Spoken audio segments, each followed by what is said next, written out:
Well, we're So into here we draft go. of game 2. Mineski will be playing from the Radiant side this time, Kinguin from the Dire side.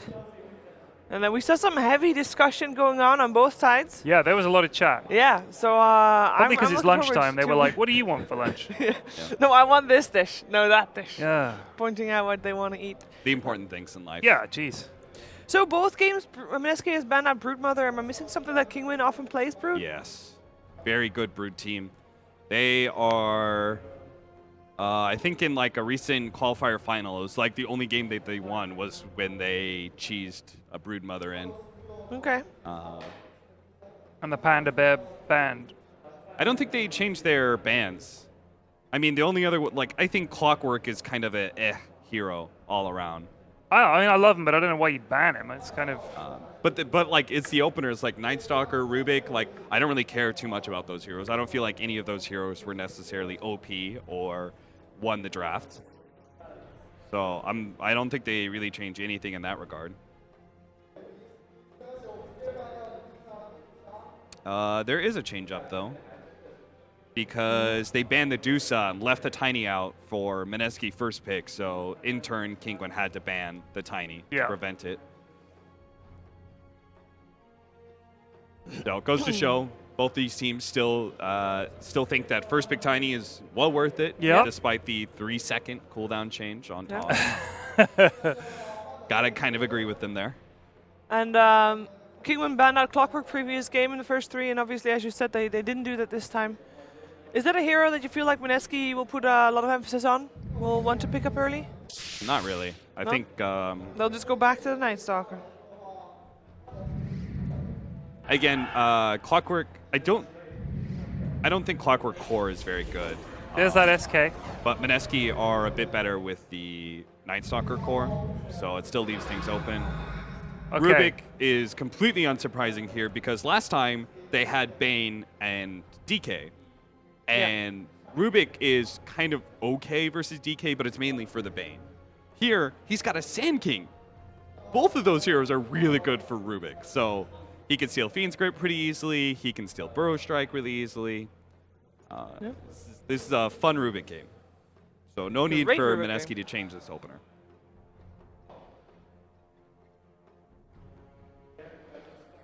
Tidehunter banned for Kinguin. Yeah. Yeah, and that's a smart one. That's one Wonder that if you they're said gonna kept try- them missed out on. I could see them trying the Lycan thing again, you know. Yeah. They obviously like that hero. I could definitely see that as well because there will be no Tidehunter, and a Timbersaw is way more threatened by Sand King, all that magic damage. They had like no magic damage whatsoever. They had Breathe Fire and Fiend's Grip and a pure damage nuke of Brain Sap, and that was it. And Mineski is the one to take the Enchantress out of the pool. Again, they did that previous game as well. Their ban after Enchantress was Medusa though, and that's already out of the pool, so I'm curious to see what they'll go for as a 5th ban. And I'm curious to see if we're going to see another heavy team fight lineup from Mineski, where they can just at some point just group up and fight, basically. Yeah, I think they should. Do you think you should always go for like a, if you think you're the better team, you should just go for a team fight lineup, or do you think it's more of just a play style thing? I think team fight is like the defining characteristic of this meta. So, yes, in a way, I think it's probably the most important thing over split pushing, over lanes. Like if you look at all the different characteristics you give to a draft, there's like what? There's early game, there's lane, there's like really dominant like laning the phase, Bane there's pick split to me pushing, says there's we want to falling win mid. pushes.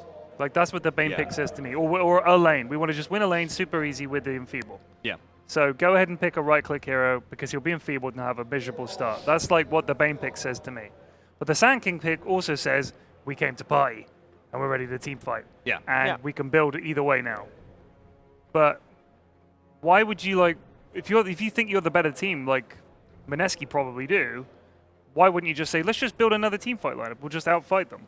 Because we had ults to play around last time, and we did. Well, this time it's harder because, first of all, Tidehunter's like one of the be-all, end-all of team fight heroes. So a similar type hero would be Enigma, a lot harder to run in drafts. Yeah. You also don't necessarily want to go team fight to team fight if you don't know you're going to have better. One of the big things that I felt that Newbie did in their drafts was that they established really strong team fight openers, and then if you tried to match them, they would just keep on going. Right. So if you just knew that your first opener 1-2 was better team fight, and you just keep on building on that, then the enemy team can't really beat you. Here, I do think Kinguin is beating out Mineski in that regard, because Sand King is better team fighter than Night Stalker. Elder Titan, Elder we've seen Titan, dominant super hero. strong. Yeah. Yep. And this is our aggro dual lane that we were talking about Yep. earlier. So with the Brewmaster Ben, instead we're going to have a Sand King core. Elder Titan then enables him. Rubik can't really do a whole lot about that. Night Stalker wants to be able to roam and is naturally weak in the first 4 minutes. So there is a lot of advantage for SK and ET to beat that out.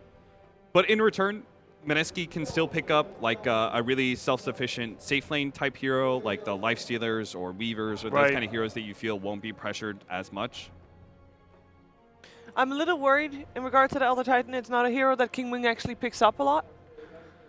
And I hope that they don't fall into the trap that you said earlier, Ted, where they're like picking it because other people are super successful with it. Well, teams definitely do that. Yes, they do. They definitely Like do. the meta is decided not necessarily by what's best, but what people are having success with. Yeah. Because it's very hard. There's no other metric other than I think this will work.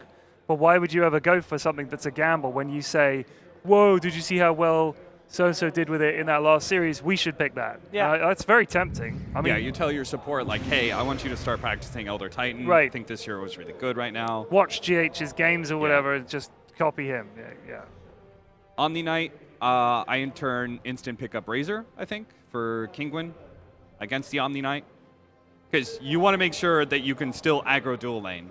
You don't want your supports to have to help your lane against the Omni Knight. Razor is by far the best one-to-one laner against Omni, has a natural purge against a repel.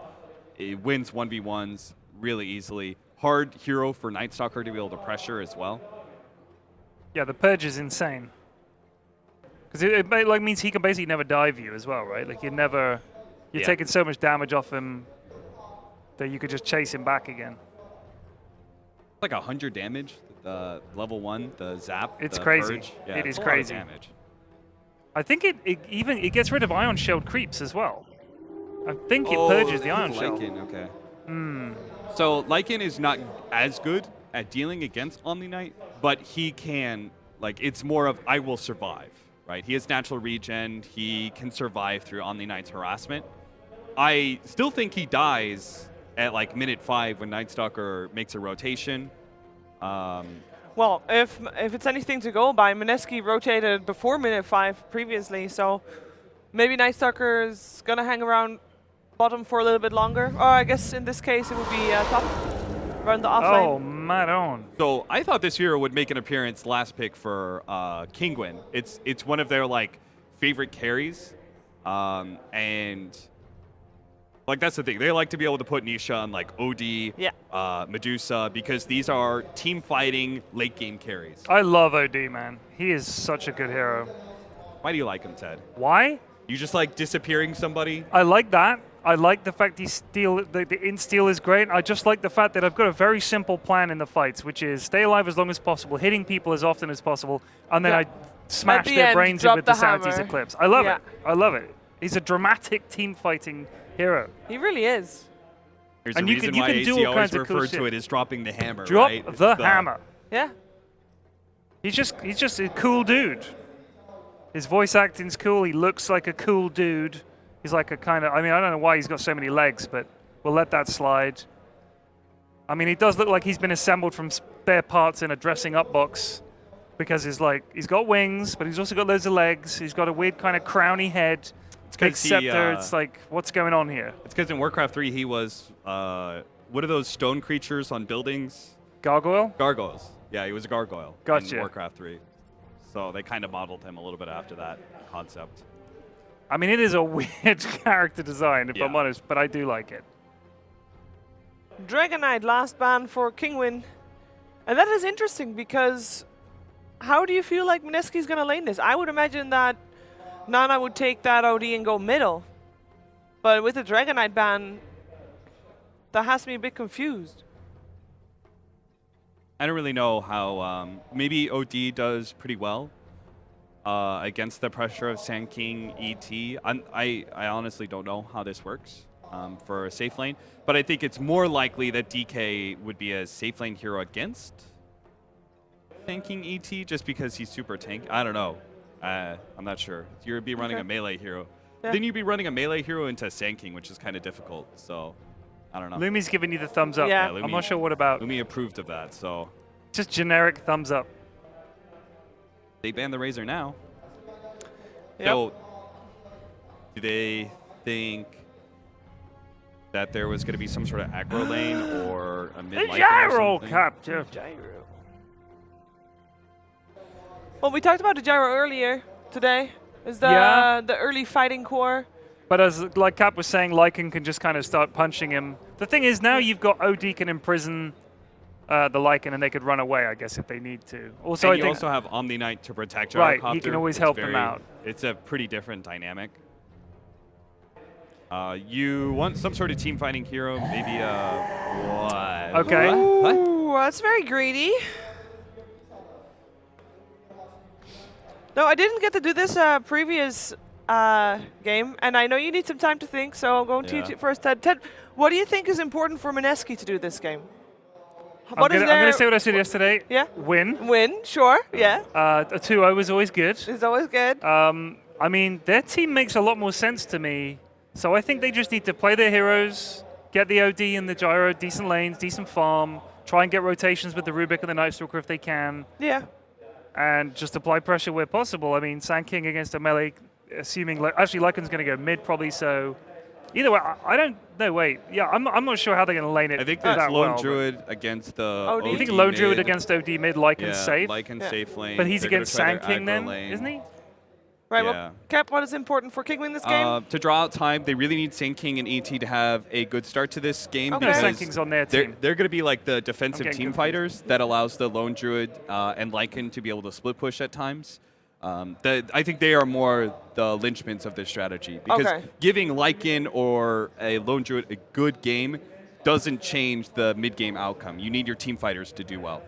All right, well, we're going to find out what's going to happen in this game 2 of Kinguin versus Mineski. It is over to Luminous and ODPixel.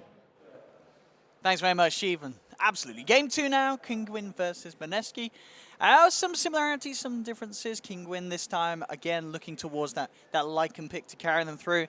And Mineski, though they have some strong combos, Lumi, I'm seeing this Omni OD that we've seen in the past that used to be incredibly scary. And sure, there's been changes over the times, but it's still a very strong combo in these team fights. Yeah, I mean, OD traditionally struggles against BKB heroes. There's only one of them this game, the Lycan, and we saw how late. I mean, the game could be decided by the time you get to BKB because Lycan, as a hero, wants to get the Necro 3 online first, sometimes wants to get the Helmet Dominator, so I feel like this Mineski draft is going to be able to do a lot early on, to the point where, I mean, Kinguin scales better late, but can they get there? I mean, are we going to, is there potential for this game to end up going a similar way in the sense we could get to a stage where Kinguin can't do anything against Mineski's lineup, like the Timbersaw issue that we had in game 1, or do you think it's a little different this time? Much more balanced. Yeah. Like, there isn't a unkillable hero this game. Yeah. Although, I guess Omni Knight could help with that, with the Repellent Guardian Angel. And we'll see how much Ice can do. And going off the back of his Tidehunter performance in game 1, he looked pretty hot today. So we'll see if he can continue that trend here in game 1. Looking towards the rune, but with Kinguin around, not wanting to try and battle for them on his own. We'll back up. Mushi to claim the bottom rune. And the lanes, they are going to have this Mushi OD in the safe lane, as it seems, and putting Moon on the Gyrocopter mid. Are they trying to avoid a certain matchup in this laning stage? OD is trying to avoid the bear, so they're swapping, but I think they were able to scout it out. Yeah. Exotic there now goes bottom anyways. But the thing is, because OD has supports, if he ever gets off a good Astro against the bear could just die. With that said, though, I think level 1 Astro has really short range, like really short range. Yeah, absolutely. Yeah, very hard to sort of get in for that one if Exotic Deer is good with the bear. But as you say, the reaction from Kinguin to the lane swap is already apparent. We'll see how well Mineski do deal with it if they want to continue swapping around themselves. as we do sometimes see teams take the move to do so. I gotta say, I really appreciate i-Sai's ponytail look. He's growing his hair out, isn't he? Yeah, He's getting I it long think again. without the ponytail, it looks a bit messy. Because long hair does look It's messy. hard. Yeah, Long yeah, hair yeah. is It's hard to to make pull off. look good, yeah. But the ponytail really makes him look like It one of does. those. If you watch like really old Chinese shows, all the cool characters have ponytails I see. in the show. And i-Sai is a cool dude, so. He is, yeah. If there was anyone that was going to rock a good ponytail in Dota, it certainly would be Daryl. And yeah, as you say, doing it in style here. Who else could rock a good ponytail? Who could rock a good ponytail? Fly I'm trying probably to think can. other sort Fly of, can. what other players sort of grow their hair out long? I mean, obviously, like your FNG. Sure. FNG certainly, and he has rocked a good ponytail Yeah. in the past. Sexy Bambo has Bambo. long hair. Bambo does Does he have long even hair. count a Dota player Oh, anymore? God, Liam, that's a bit of a thing. Come on. Poor old Bambo. Lowest fantasy scoring Loader. point TI2. Loader could rock a Oh, yeah, ponytail. he does, has I mean, one. he does. He does rock a Okay. ponytail.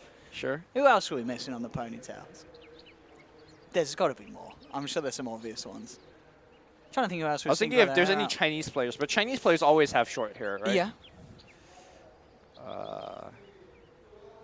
Trying to sort them by region. Any American players come to mind? Any NA ponytails? Any ponytail? I'd like to see PPD with a ponytail. I think he could do it, you know. Sort of like the hippie PPD look. I'd Yeah. like to see what PPD would have looked like in the 60s. Not literally, because obviously he was not alive in the 60s, but sort of like, you know. I can imagine being a very sort of mellow dude. Get him over at the Woodstock. Enjoying some Hendrix. It's one of my fantasies, you know. God, good old Peter. Bless him. We'll see him at some lands soon, won't we, I think? I say, yeah, they qualified for 2 majors, didn't they, Optic? Yes. We'll see Yes, they Optic. did. Like these boys, Kinguin, getting into more and more lands recently here at this one, and of course the next one they've got coming up, they'll be over at Katowice. So this mine are definitely a good place to try and get themselves really into shape before the majors and further upcoming tournaments, as they've been doing very well in the qualifiers a few times, of course, normally meeting OG at the later stages and being able to take that spot away from OG in a lot of situations. Would you say the EU qualifying spots are the hardest ones to come by? Oh, the AGL conversation. to, Which like, the other- region is the toughest? Not I at think top, it you know. changes so much. Not I mean, as top. But in terms of the qualifying Yeah, teams, the qualifying it's- spots, yeah. I know SDA is very competitive. I think they have SDA like is a quite triangle high, thing yeah. with I the really would. Fnatic, TNC, TNC, yeah, and Mineski, I mean, even Execration, you know, they certainly throw in Yep. a few solid punches in some games. I think SCA for me is certainly but China's obviously starting to look a lot more stronger again. You know, Newbie Sure. looking very good. LGD, as we've seen here, they've had their ups and downs, but sure, they were against Liquid, so it's hard to really take away too much from that because Liquid just seems to be on Liquid is another Liquid. level. You know, sort of this Liquid Newbie secret trifactor that seems to be just on another level at the moment. And it's also the weird thing where like it doesn't really matter if you're the best team in China because beating the Chinese team versus It's very different to the Yeah. international. Yeah. like they have this like Yeah. inbred meta where they like Jeez.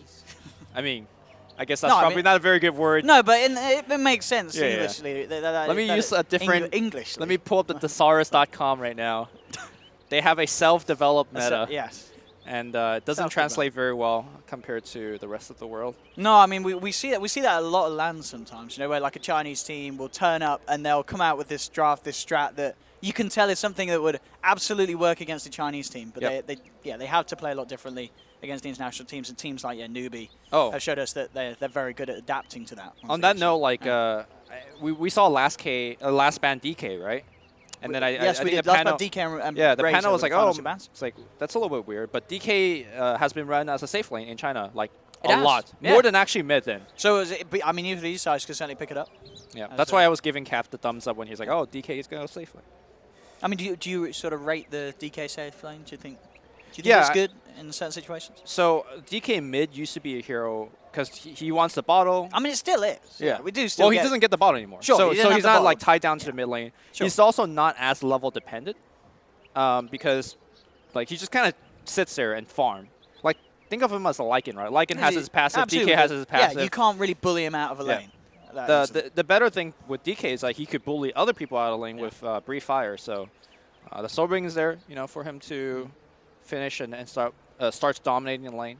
So he's actually more of a safe lane hero to me now than mid. But Looks like we do have an issue with one of the PCs, as it seems. I think they may even be changing one of the PCs over. It does look like that is the case, as we are getting one of the PCs changed over right now, and should be able to get the game back underway.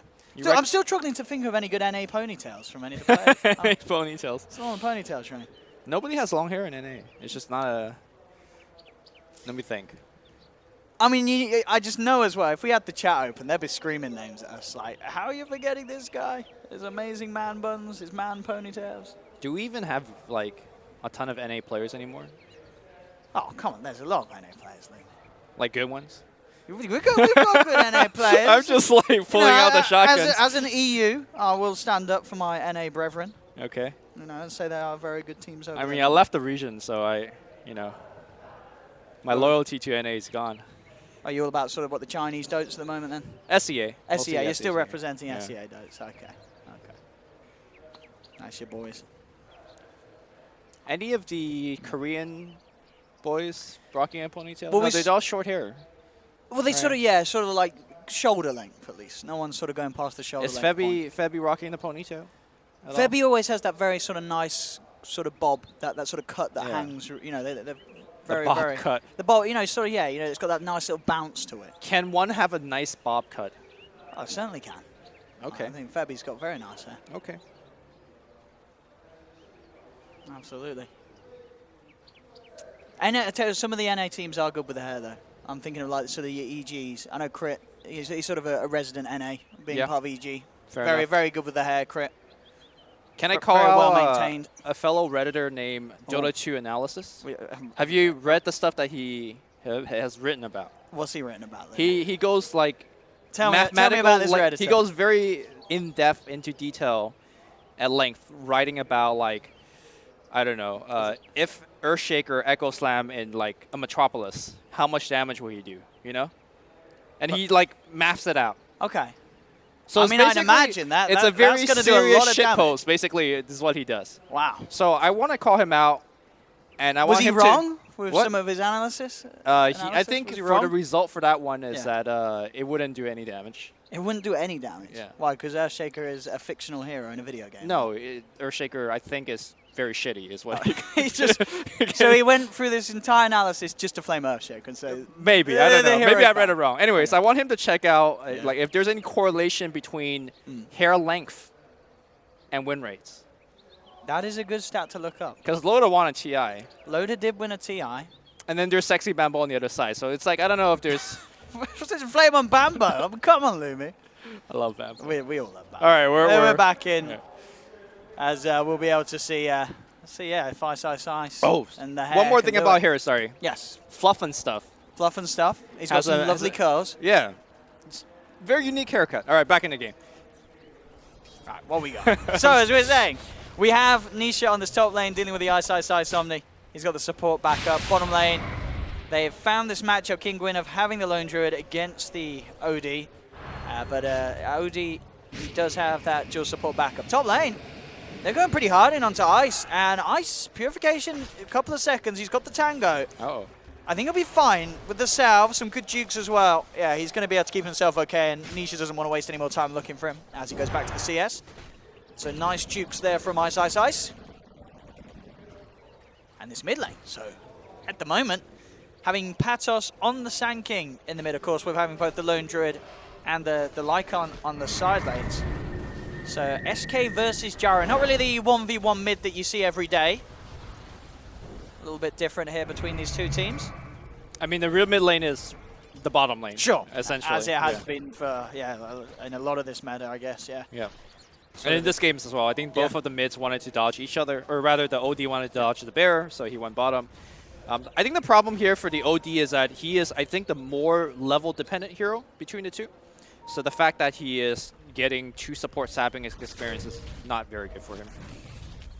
Awesome 1v1 here. Who's going to get the rune? That's the question. It's getting close. Katzel versus Ninja Boogie. Oh, Katzel backs up. Doesn't want a man up there, so Boogie will get the bouncy rune. Now Lee Sash able to secure his own. How we're doing on the CS at the moment. Lycan 10 for 6, Jara 10 for 4.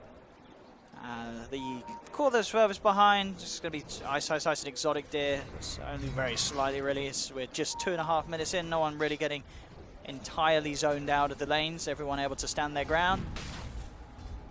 So we are coming up to the 4-minute mark, and remember last game when we watched Ninja Boogie play the Night Stalker, he basically just like brought Mineski alive when it comes to like just setting up a bunch of kills. At the end of the night, they were like a 3-4K gold lead because of his rotations. So that's going to be where I'm going to be looked towards to, but I don't think he has as many good setups this game to find those kills. So for example, I think the last game he was able to gank into Ice's lane when he was like hitting level 6 on a TIE Hunter. I mean, Omni Knight to me has a lot less killing potential. Maybe the mid lane is where he goes to. Minute 4. Yeah, potentially. But I mean, it's hard. You know, Pados, he's going to have the Burrow Strike and the Sandstorm. If they're not prepared with the detection and the full amount of control, Pados can certainly try and dance his way out of danger on the Sand King. I feel like passive laning wise, I think this game around Kinguin is getting a bit more. Particularly, the Lycan is getting very decent farm, and they're also able to slow down the Omni Knight. Like, Omni's out of regen at this point. No mana, he's only got a Mango left, which he doesn't want to use because he's saving that for the Soul Ring. So, Ice is being thoroughly shut down. Oh, no, that's not Soul Ring coming. That is just straight up regen. Okay. Which will further delay his Soul Ring. Feels bad. Mid lane, 18 for 9 on Moon, 13 for 6. Oh, that damage. Coming in with the good old pop from the Caustic. And we'll find an Invis rune here. But here's that nighttime you talked about. Let's see what Ninja Boogie can get done. He's not going to find the Sand King if he comes towards the mid. And again, look at this very nice ward from Kinguin. They know exactly where Boogie's going around. Yep. So they can be prepared for this level 2 Night Stalker's early rotations and are unlikely to be caught out by it, as you say. And that's the thing, he's level 2 because he was forced to share a ton of that experience on the bottom side with 2 other heroes. I mean, what the hell is a level 2 Night Stalker going to do at this stage of the game right now? Mid lane, Starlin onto Pados, but again, as I mentioned, Burrow Striking, creating the distance between the two of them, making it very hard for Boogie to follow up and dive that sort of play.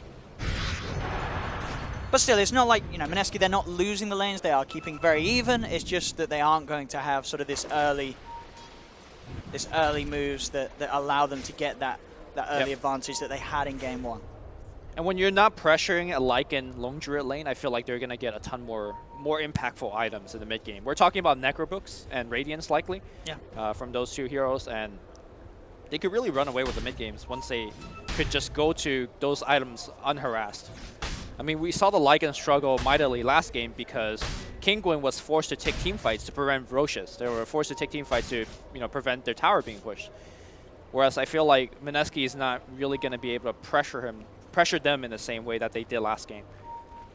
Now I'm going to try wrap around onto this mid Sand King Patos. Does have to be careful. It's Jabs and Ninja Boogie waiting up on the high ground, but bam! Look at that, straight on top of it. Kinguin aware of the rotation, and it's now confirmed, so Patos is going to keep himself well and truly away from that mid lane and make it impossible for them to catch. Ice really wants this wolf. See Mushi. Mushi might be dead here. They get caught out by the Burrow Strike. They're going to look for the chase down. If they can get a root from the bear, I mean, they may not even need that with this slow but sure chase down with the Caustic Slow and the Burrow Strike. They jump in, get the first blood. Same time, Mineski will make the play up top, taking their Lycan in return. But Kinguin the wants to make the play that little bit quicker. They get the first blood bonus. They're both teams finding the enemy safe lane. I'm surprised that Lycan died there. His passive should have been keeping his HP up pretty much at full at all times, but they're going to make another go. Yeah, dragging him back into the Purification. Mushi's actually rotated towards the top lane with Ninja Boogie wrapping round. Mineski looking to hit hard, straight in onto Nisha. Nisha, he's going to go down. Wow. Can they get more out of this? They're looking toward Katsu. They've also rotated Moon up to the top as well, so Mineski with a full 5-man movement up to that top lane, securing 2 kills, double kill for Jabs, and will be able to put some pressure onto that tier 1 tower as well. So may have given up first blood, but overall, Mineski making a massive sweeping rotation in response and getting some early objectives out of it with this tower to fall. Jab subscribing to the Yapzer school of Rubik. KS with Fable. I mean, last game he was able to finish a Yule Scepter on a position 5 Rubik. buying wars and stuff. And I guess he is well on his way this game as well. He certainly knows how to find that money, Jabs. How much did the bottom tower HP suffer? Because, you know, there was no hero in that lane for a while, so Exotic there should have been able to pressure, and looks like with the siege unit, they are going to be... It will not surprise me if the tower actually dies here. Yeah, I mean, at the moment, it's just Ice down here to try and hold off this pressure. But as you say, Exotic Deer ready to pump in to the tower. As Ice, he's looking towards that bear. He's relatively low. Yep. Hard for him to really quite get the kill, though. The amount of HP that bear does have. And Exotic Deer stands his ground, fears back Ice, but oh, Daryl. Dang. He still gets it, comes back in for the deny. I mean, you saw the idea for Exotic there. He wanted to fear him away, but it was just very close to having the timing to do it perfectly. Miscalculated the damage a little bit. Just a little early. Needed to save that fear a little longer. But that is going to be 8 minutes in, and that is your Midas finished on the Lone Druid, Exotic Deer, who already is top of the net worth. So this is some very good timing, and I think, you know, as you said, this was expected, having these lanes. The Lone Druid is going to get the farm that he needs, and so is the Lycan as well. So this Lone Druid definitely on track to be quite a force this game, and we've seen in a lot of games, Lone Druid, if he can get good time on the Midas, the Radiance, the Aghanims, he can single-handedly win games. Yeah, and he is not really harassed or stopped at all. He participated in that first split. I don't know if whether he got it or not, but I think the record holder of like the fastest Radiance Midas timing was by Ace. Yeah, then I believe in Dream League in the line that you casted. I think it probably was, wasn't it? Yeah, 14:30 or was it 15? Think about that for a second. Like, I finished Midas Radiance in 15 minutes. I don't know the exact timing, but it's around that ballpark, and it's you just take over the game once you have that done. Yeah, you really do. And Kinguin looking to continue to secure a good, strong opening for Exotic Deer, heading down here. The only problem is Mineski will be here first, and they'll be there much sooner with the opening onto Exotic Deer. Telekinesis into the cooldown. More than enough damage to take down this bear. Mineski able to punish the Lone Druid. The movement from Kinguin from their own smoke, unable to get there in time to provide Exotic Deer with the safety that he needed. I'm surprised they didn't fight into them because cooldown was just used, so they would have been lacking a ton of their key spells and disables. But top lane, Nisha. That's a fine Boogie. As Boogie was trying to TP out. Punches a little too much from that shape-shifted Lycan and his army. So solo kill there. Up top for Kinguin. Bottom lane, Katsor doing his best to keep this push off with the Echo Stomps. Trying to slow down Moon. Ice does have his own Midas now complete. 10 minute in, very respectable for the offlane Omni. Jabs. He's gone. Kinguin are picking up the kills here, keeping it very close between the two sides. 4-3 lead at the moment for Mineski. The net worth pretty much even between these two teams, with the fact that the two cores of Kinguin are off to a very strong start. yeah, I think Sand King also, I would consider him having a strong start as well. Because normally when you put an offlane Sand King, if he has a very tough game, he doesn't get blinked till much later, right?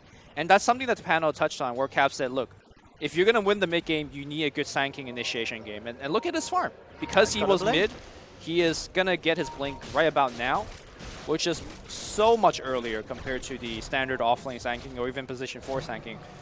I'm not sure if I like him participating in this smoke game. Trying to smoke it. I mean, I guess they know it's a pretty safe kill to go for us. This OD is a little far out, Mushi.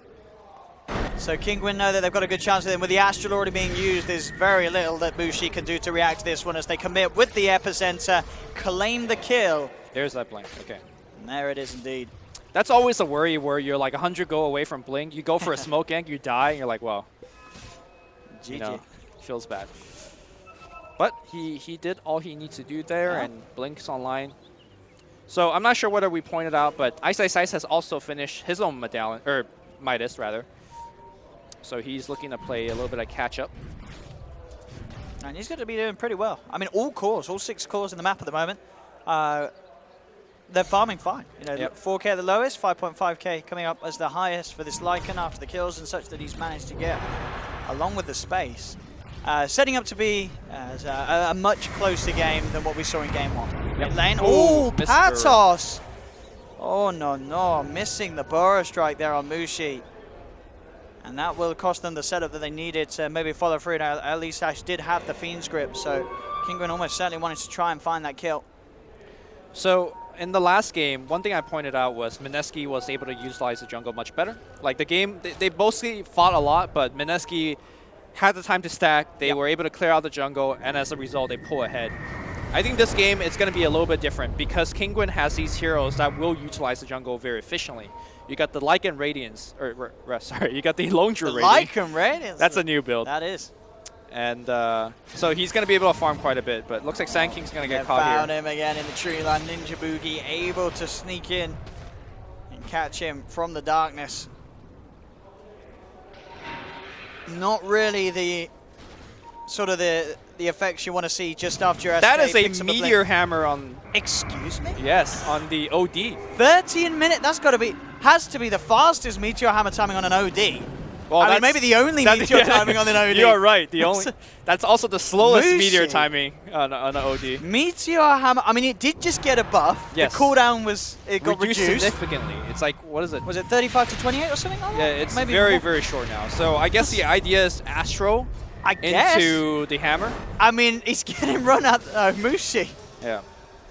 I'm going to say. I'm very confused about this one, Lumi. Here's I the thing. I think this game you really want a Force Staff. A Hurricane Pike. Right? I guess you don't have any tower push, really, on Mineski's lineup. So you're building the item for that. It's going to help the push. When your hero's dead, you also have no power push. Mid lane, talking about dead heroes. This Lycan going to be in trouble. Ninja Boogie getting the body blocks off. Homing missile connects. Moon closing the gap along with Jabs. Nisha will be taken down. Pados does find the Burrow Strike. Looking for the episode, but the telekinesis is there. Cancelling the epi. Moon will still be chased. The bear coming through. He's trying to fight the bear, bringing it out in time, and they'll get the bear. Plus 300 gold. Pados in trouble. Here they go. The Astral. Got him. The Meteor Hammer. Buy him. The stun connects. Pados is down. Meteor Hammer Mushi.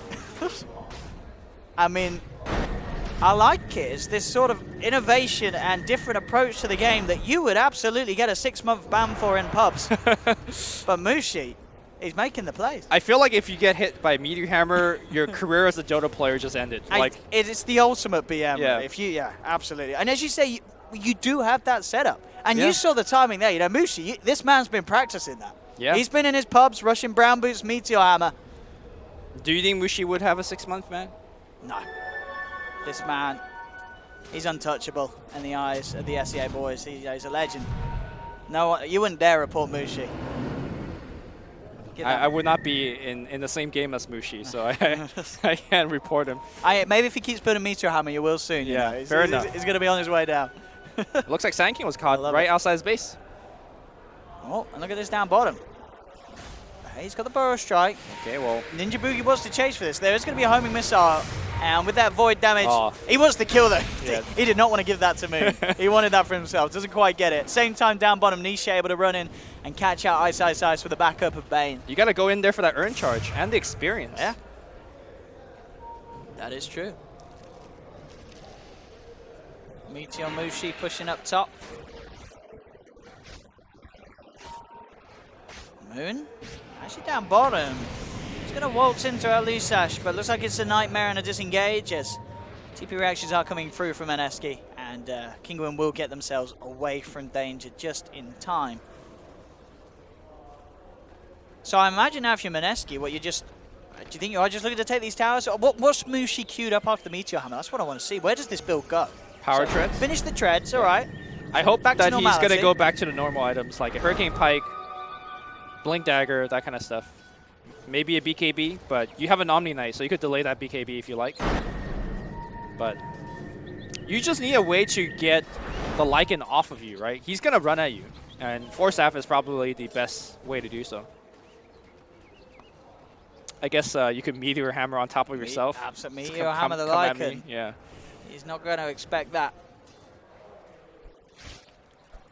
I mean, if you look at it on paper, Meteor Hammer does have really nice build-up and stats. Sure. All of what OD wants. They give you strength, bit of strength, yeah. give you int, the mana regen, the HP regen.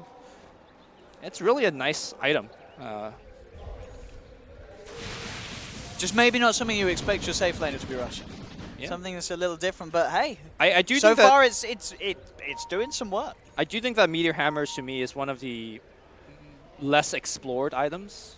I feel like more heroes should be getting it. I think we're starting to see more and more. Yeah. Like, you're right, it's definitely one that took a bit of time for teams to sort of understand the potential of, but Yeah. The rise of the Meteor Hammer has been getting stronger and stronger with these professional teams. We saw one yesterday from FY's Naga.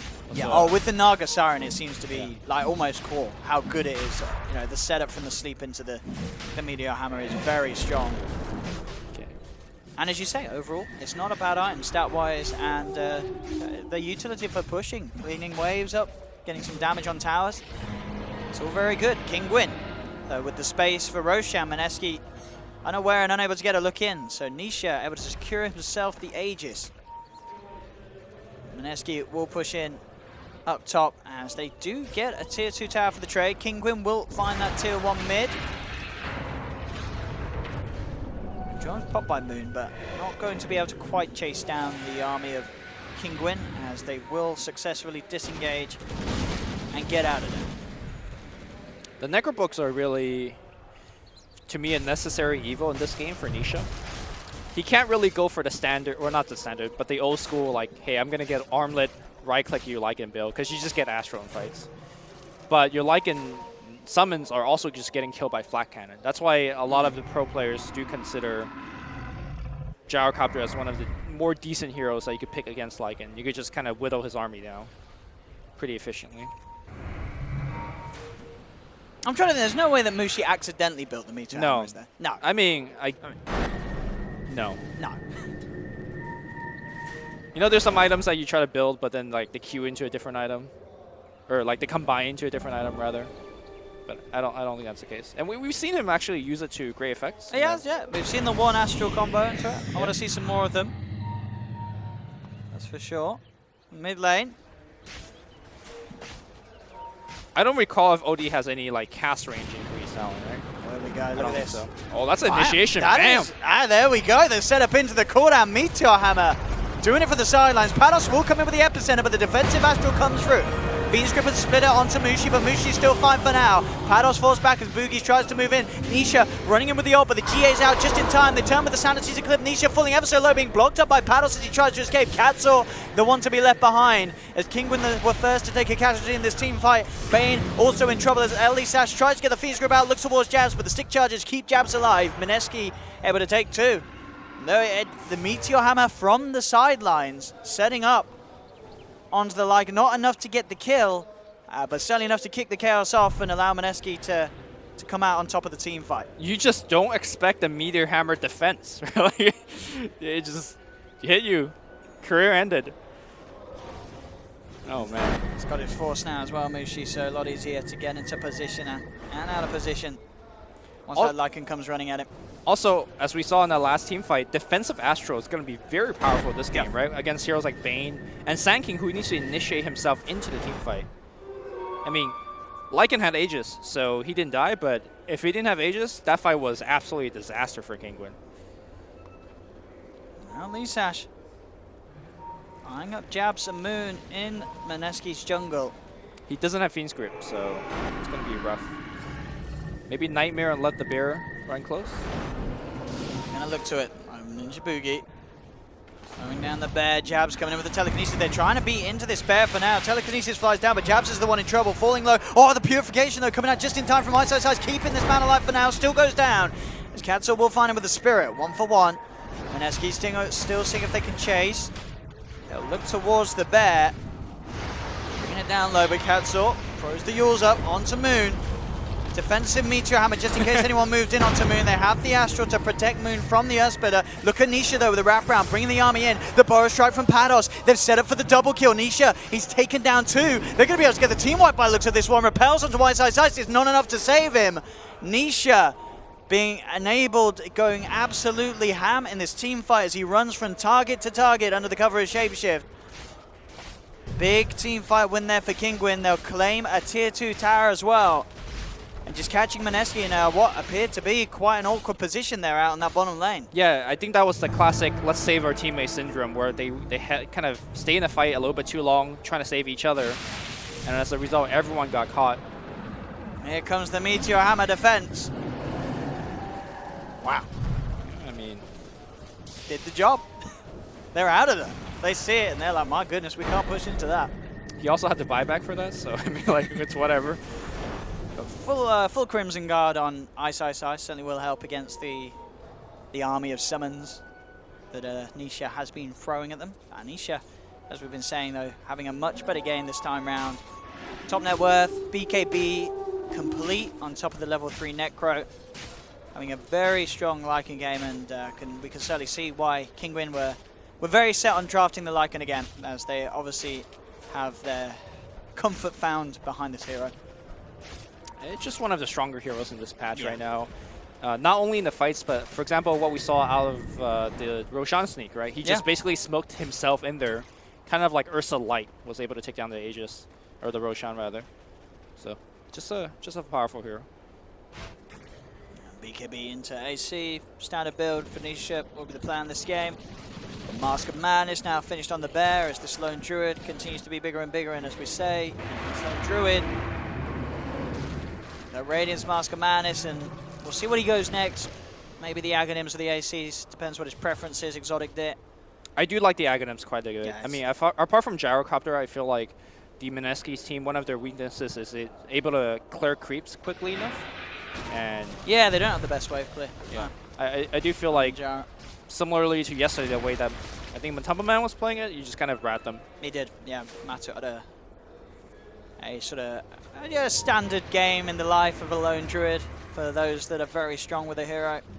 Matu, Ace, and we're seeing this game Exotic Deer showing how comfortable he can be on it. Bottom lane, Nisha popping the BKBs, trying to go straight in for Moon. That was a 10-second BKB for that player. And I'm not Jabs, sure about that. oh, here comes the Baby Wolf. He's managed to steal the ultimate there from the Lycan, but he will get held back. Nice Earthsplit onto 3. Will create space for Exotic Deer to finish off the tower and get out of there.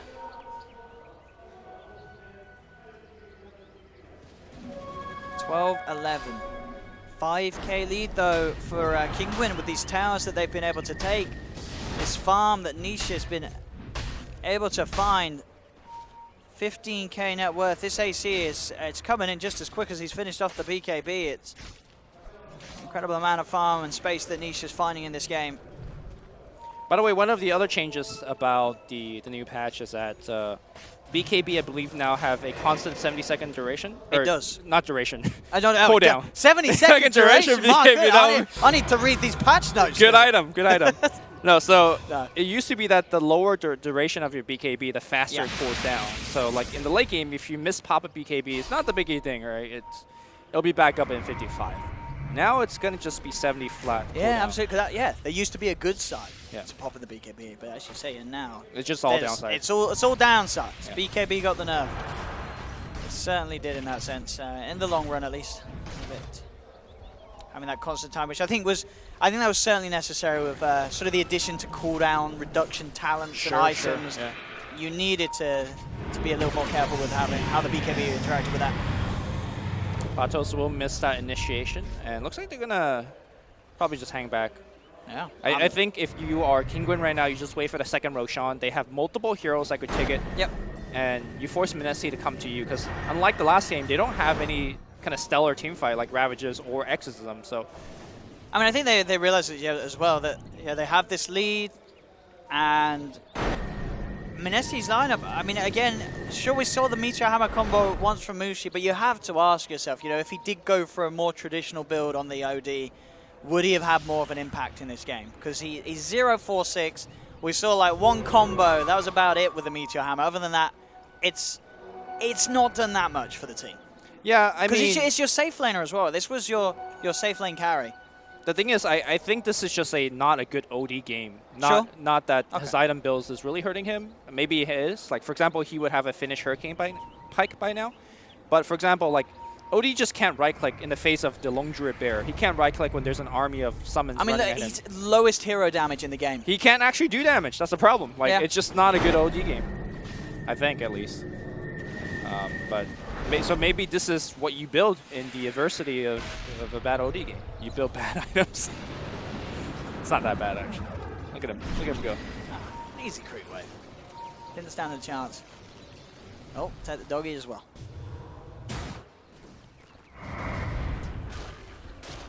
We should be seeing that AC get very close for Nisha. Hey, what's that Exotic Deer got in the bear? He's got an AC queued up himself. Is he? Are they both building AC? I do believe so. So what's on the actual... Yeah. I mean, is that... I guess they've been sort of split pushing separate lanes, and I guess if the bear is going to get an axe, it is still such a core item. So I guess that's it's probably understandable, the primary reason that Yeah. they're going to split up and play this map. Yeah, I guess, yeah. Also, probably Exotic there did not subscribe to the fact that Wolves need no armor because Sure. he's straight up building I mean, the armor. Wolf lost a bit of armor, didn't it? What was it, -1 armor on... was it on the Lycan or the Wolves? They didn't itself? need it anyway, so it's fine. Yeah, it's exactly. Who cares about armor? Here we go. Mushi, Hurricane Pike now complete. They smoke up, trying to make a move towards the mid lane, but Kinguin looked pretty prepared for this. They're all there. They're with the bear on the front lines. Mushi actually going to reveal himself with the Astral, so they Get that bear. Boom. And they will... yeah, they got it. 300 gold. That's actually a very effective way to kill the bear, right? Like, you just Astro him, and then you Meteor Hammer him, and he's dead. So we do have the two ACs out. So as we're saying, look, at first glance a little weird, but definitely when you think about the way that Kinguin have been playing, certainly still very good items. I mean, they're both core items on these two heroes. Or maybe they don't even realize they have JC. We're just giving him an hour. It's like, oh yeah, they're playing Swiftwood. Gonna give them the benefit of the doubt. Don't doubt the pro players, Lumi. I won't. These guys know what they're doing. Nisha into the pit. And look at this chokehold, right? If you run down this path, you're fighting right into the ET spells. Oh, Pados, he's revving at the epicenter. He's looking to go, oh, look at that burrow strike! Absolutely perfect from Pados, straight in onto 3, with a fear on them as well. They've taken down the Night Stalker. Nisha on a mega kill as he brings down the gyro. Oh, perfect play from Patos. We've seen him have a few questionable burrow strikes, but that one redeems every single one that he missed. Yep. As that cements an easy Roshan for Kinguin. Perfect, absolutely perfect. And that's why Kinguin should just go for Roche, because in order for Mineski to challenge the Roche, they have to funnel themselves into these awkward chokeholds. I mean, and these three heroes don't have buyback. Yeah. And they're ready to push. They've got the That's AC. multiple lanes of racks, if not the game. Fortification's going to be pop. They should, for sure, at least I think, get this mid lane. Also, I think Sand King is making sure that the OD can't TP up top. Oh, he's smart. Oh. But what is it? Meteor Hammer timing? Oh, he dodges it. Okay. Look at that. Where's your Meteor Hammer now? It's time for you to Meteor Maker, Pados says. Wait. He's duked himself, though. Where's he gone? All right. So in mid lane, they get the melee racks, and you're right, Lumi. They're knocking on the bottom lane. Yep, they got 2 racks. They get 2 melee racks out of this one. Kinguin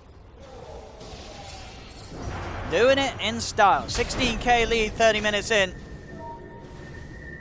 And Mineski, what's the plan for them now?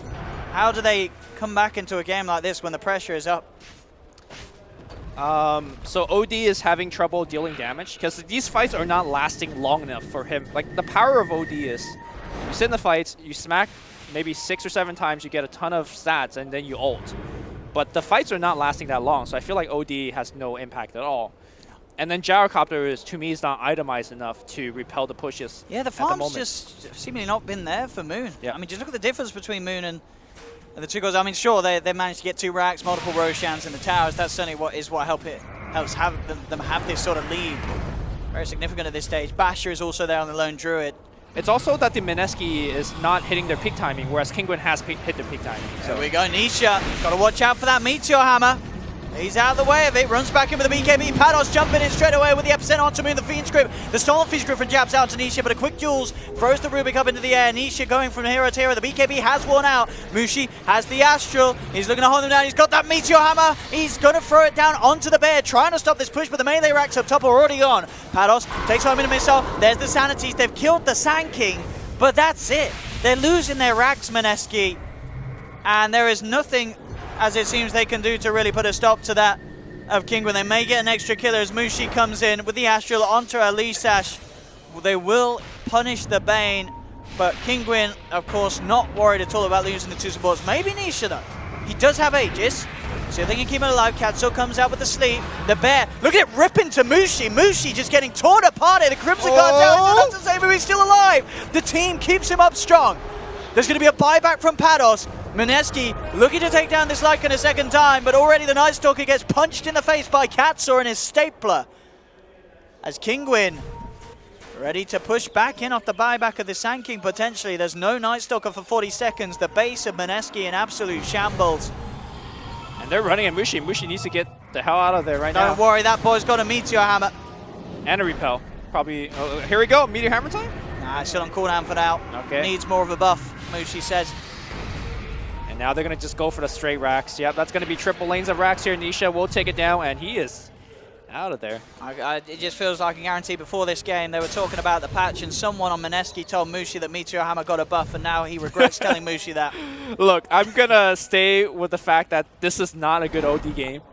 And sure, if he didn't get a Meteor Hammer, he could have got a different item, but I just don't think it would have ultimately impacted. Yeah. As we say, there's always a reason I'm sure. for these items. Yeah. No, I do agree with the fact that I'm doubting the Meteor Hammer, but I just want to appease the Mushit typers out there. You know, it's like it's just a bad OD game. This game isn't over. Yeah. Lumi, this game is not over. It's over. I mean, it's over. It's not over in the sense of no GGs have been called. All right, fair enough. We gotta do the never write out the comebacks. Okay. I mean, look at what Gyro's queued up. I mean, have you ever seen an OD with a Meteor Hammer lose a game? I haven't. I haven't seen him win a game either, though. We are, we're uneducated in the realms of the OD Meteor. We are in uncharted territory. I mean, I'm OD. I'd build a Meteor Hammer. So why not this? I thought your thing was Battle Furies. Nah, that's so 2017, Lumi. You know, like now everyone's doing it in 2018. It's not cool anymore. This is the new cool build. You know, like when I was casting Galaxy Battle, literally every melee core got a Battle Fury, and I was thinking to myself, OD's gonna have so much fun because you've been building Battle Fury for years, right? I think that's the item that Mushi is missing this game. Yeah, could have done it. But Mineski potentially just thinking about how they're going to be approaching game 3. They are up against these mega creeps. They do have a gyro. How's Moon doing on the Divine Rapier fun? That's what we want to see. He's got it queued up after the butterfly. So they do need a lot of time, but maybe it will come. You never know. Games like this have been turned around before. But Kinguin, for sure, are going to be feeling pretty I think they darn wait good for about the third themselves. Roche. Yeah. Just get yourself the refresher shard. I mean, there's no rush right now. You could just farm the whole map. Yep. Take every bounty rune. Bounty runes now give more than before. Oh, they got a nullifier on the Lycan. Oh. That's the Meteor Hammer countered, Lumi. There you go. They don't even wait for the third Roche.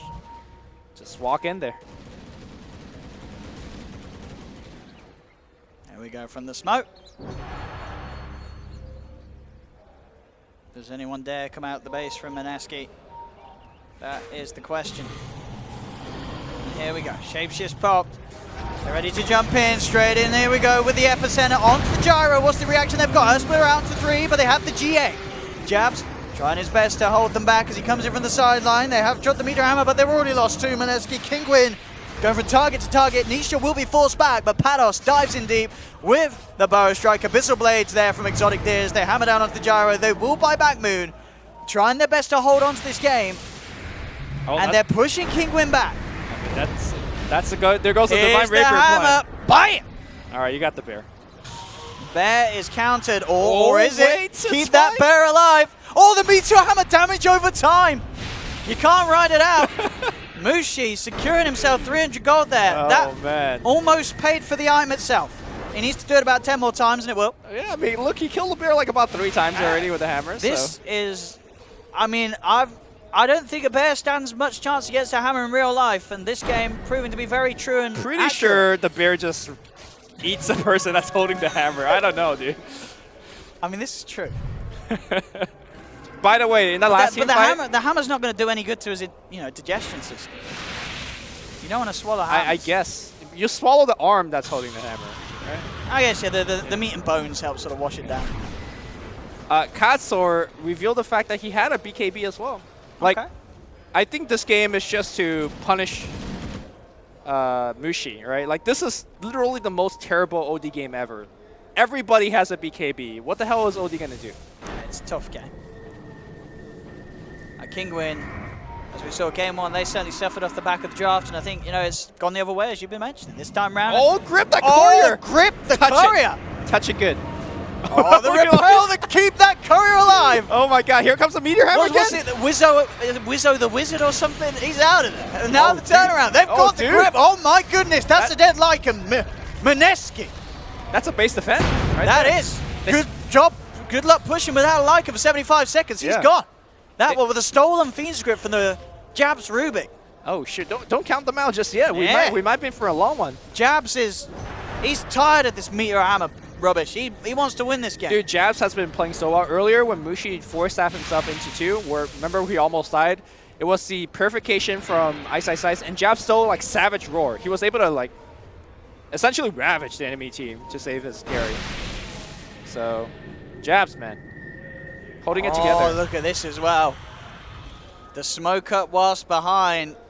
Well, they're ganking bottom right now, so that's a problem. Yeah, they realize. Mineski's like, right, go bottom, boys. Moon, he's out on his own. BKB is not there for 15 seconds. He's trying his best to run. Radiance burn. Oh, you can't get the kill by a Radiance of 38 minutes. That would hurt. Meteor Hammer. Here we go. Bam. Oh, he's off the mark. Okay. He missed the timing, Mushi. And the bear now turns towards the Night Stalker. Burrow Strike from Pados comes through. They're keeping Ninja Boogie alive there. The Purification. Defensive Astral. Mushi jumping in. Sanity clips down onto Katsu. Now they turn their attention towards the bear. Okay. They want their bear, and they're going to get it down again. Astro. Oh, Mushi. Give him the hammer. Give him the hammer. That's on cooldown. Oh, it's on cooldown. Okay, yeah, needs fine, more of a fine. buff. Here we go. They've done it. Exotic Deer down as well. Mushi. All He right. don't need items. He just needs skill. Dude, look at His Travis Gold. He's got Rapier now. Oh, is he? Yo, don't call it a comeback, dude. No. This game, a game for the ages. All right. I called this game over, but with I mean, so did Mushi's teammates once they saw his first item. I think so did Kinguin. Like, they could have gone Roche. Yeah. The ultimate psychological play from Mushi. There's no reason to fight into the base like that without Aegis, because they have complete map control. Now Mineski, you give them an inch, they come from yeah, here we There's go. the rapier. If they get Aegis on Moon, What there's game. a shot. There's a shot. This is the best game so far on StarLadder without doubt. But the base. It's great. But the base. We need the Meteor Hammer to defend the base. Where's OD? Get that OD back in. TP in his backpack. Moon will deal with it. He's got the rapier. He's in. All right, so what did he drop for the Rapier? I don't think he did. Did he? It's just we had the Drop Demon the Edge. TP? Oh yeah, I guess yeah. He put his TP in his backpack. Yeah. Level 22 coming up on Moon. Still 14k lead for Kinguin, but definitely a worry for them that they have this lead and they're unable to close the game up. Yep. That's the scary part. By the way, Moon getting to 25 actually matters. Like, if he gets extra flax. Definitely, yeah. They do want to try and get this XP on the Jara. Oh, excuse me. No, never mind. I was keep remembering that. Oh, sorry, You yeah. got extra flax way earlier, not at 25. You've got to get that 3 homing missiles. Yeah. Or global cooldown might be good, right? Because you need I've to push that never wave. seen anyone take that, Louis. But I mean, in a you game just- like this, Yeah, in a game like this, you might never know. Yeah, you might need global cooldown. You never know. This is some next level strats from Mineski, and it's working at this sort of 40-minute mark. They were building to play from behind. Because I don't think homing missile is actually that good this game. There's so many BKBs on Kinguin. The BKBs are running low though. Yeah, And you know what the nerf to BKB is, we were saying? Okay. Having it only once every 70 seconds rather than what the 55 it used to go down to. That's something to wear. Is there a to way bear in that mind. Mineski could challenge us? If they had global cooldown limit, Yeah. they could snipe the Roche. It's hard to do, but it's not impossible. They'll let this one go. They don't want to do anything crazy. They do have this rapier on Gyro. They have to take very carefully coordinated fights with Moon in perfect position. Oh, look at that flak. Oh my god, beautiful. Look at that farm. He's catching up, that's for sure. And he is. You know, the gap now between Mushi, Moon, and the Lycan, Nisha at least, That's is a hex, is close. dude. I could see Mineski winning this game. I mean, absolutely. They are turning it around. They're holding onto the game. At the same time, though, they lose one fight, the game's over. You know, Lycan and Lone Druid taking the base in a matter of seconds, but as long as they don't lose a fight in their base, they'll be golden. They could also win the fight and still lose the game, right? Because, for example, Bear could just ignore the fight and just hit. On Katsu. Shoving in that top lane with the Spirit. Does OD have BKB? Is the question. He does not. All right, so he's completely reliant on He's Mushi. got the Hurricane Pike. Okay. He's got the Shiva's Guard and the Hex. Okay, so he's completely reliant on Ice, which is fine. You don't need BKB when they're Meteor Hammered. And in fact, this is perhaps even better than getting a BKB yourself, because there's a nullifier on the field now. You might not be able to activate your BKB. By the way, this is very vital now as the game goes longer and longer that Kinguin gets every boundary room. Because Bounty, I believe, got, what, 4 gold per minute instead of 2? Like, they doubled the value of it. Anyways, let's go. Oh, he's looking to try and close the gap with the epicenter. Can he do his loot towards Moon? No, he can't. The grab's there. Telekinesis with Jazz. Throws the man down. Moon goes in with the BKB, but he's been Abyssal Blade up. They got to get this Gyro out of there with the Fiend's Grip from Elisash. Hold it down. Gyro down for 100 seconds. Sanity's Eclipse is dropped, but Nisha's looking for the base. Goes straight in, but the fortification's out from Mineski. They're without this Gyro for 90. Can they hold? They're going to try their best. They've managed to take down 2. With Nisha's Shapeshift wearing out, he'll back off as well. Who has the Divine? Who got the Rapier? We got an item check real fast. Where did it go? Did it go? Give me the F5. Somebody press F5. Okay, Nice Stalker. Ninja Boogie's got it. He recovered the Rapier. That's fine. That's all right. We're good. We're good. So, despite losing the Gyro, Mineski still able to hold, getting 2 kills. I think i-Size missed the Guardian Angel on the Gyrocopter, and as a result, we're having a lag. Oh. What is Japs doing? Oh, he's got the sandstorm. Oh, I was like, he's doing a little wiggle. I was like, why are you just running in place? I thought we dropped out of the game or something. Nah. Just dropping some Darude. Yeah. All right, they're gonna run it up again. Yeah. Force out that buyback. Buyback is back there. Yeah, Gyro can come back into this one. Let's see what they do here. In they go. Nisha popping the Shapeshift, ready to try and force that buyback out. He's teasing a raise, pops the BKB, looks towards Mushi. Crimson Guard out, protecting the tower as well. BKB committed by Nisha and the Bear with that spell immunity talent as they force forward onto this Night Stalker. Rooted up as well. Ninja Boogie taking a lot of damage. The Greaves and Crimson keeping Ninja Boogie alive though. Nisha trying to come back in, but the Stolen Fear there knocks Nisha back for now. Mushi moving in onto Nisha. They've popped the Aegis. They've taken down in once. They got the setup. They're looking towards that man, and they have the Hexes there from Mushi. Nightmare comes out from Elisash, trying to buy some time for Nisha, but there's no way to get it. The Refresher BKB, but it doesn't work. He pops the Refresher shard, but even that with the second BKB is too late. He can't get out. Elisash caught out as well. Mineski continue to hold. Oh my god, that Crimson Guard from i-Size did so much. Protecting the buildings, and Mushi is now about to hit 25, which does actually matter quite a bit, because you get to retain your int steals for a long time, and I think almost guarantee he might take that one. He should take that one. And then I don't think I've ever seen anyone take the 15%. Yeah, despite the int steals. And Kinguin just is too good. Bang their head against this iron wall. They got to be feeling pretty bad. They've A-clicked the base a few times now, and it's not going their way. Yep. There's now just a 5k lead as Mineski closing that gap. And down the mid they go, on the hunt into the jungle of Kinguin. So the problem in that engagement was that Lycan did not refresh his BKB before he died, so he got hexed immediately. Yes. After he came out of Aegis. Yeah. Had he refreshed, I think you could just activate your BKB, and he doesn't either. But a fearsome gank squad with the Night Stalker holding the Divine Rapier still. So the crest. I mean, this man, he packs quite a punch. Yeah. 500 right click, and with the attack speed from the nighttime. You got to be careful about this Night Stalker punching into you as he is. Does he get any good? Oh, if he gets level 25, 140 attack speed with the Divine Rapier. Might be a while. Might be a while. Hey, with a game like this, it certainly could go on for a while. If it keeps repeating as such, with Kinguin pushing in, maybe getting 1 kill, but losing 2 heroes themselves, this game could certainly continue to stand at a bit of a stalemate. Yeah, I mean, Gyro could just hold it on forever. Yeah. He's got the butterfly complete, Moon.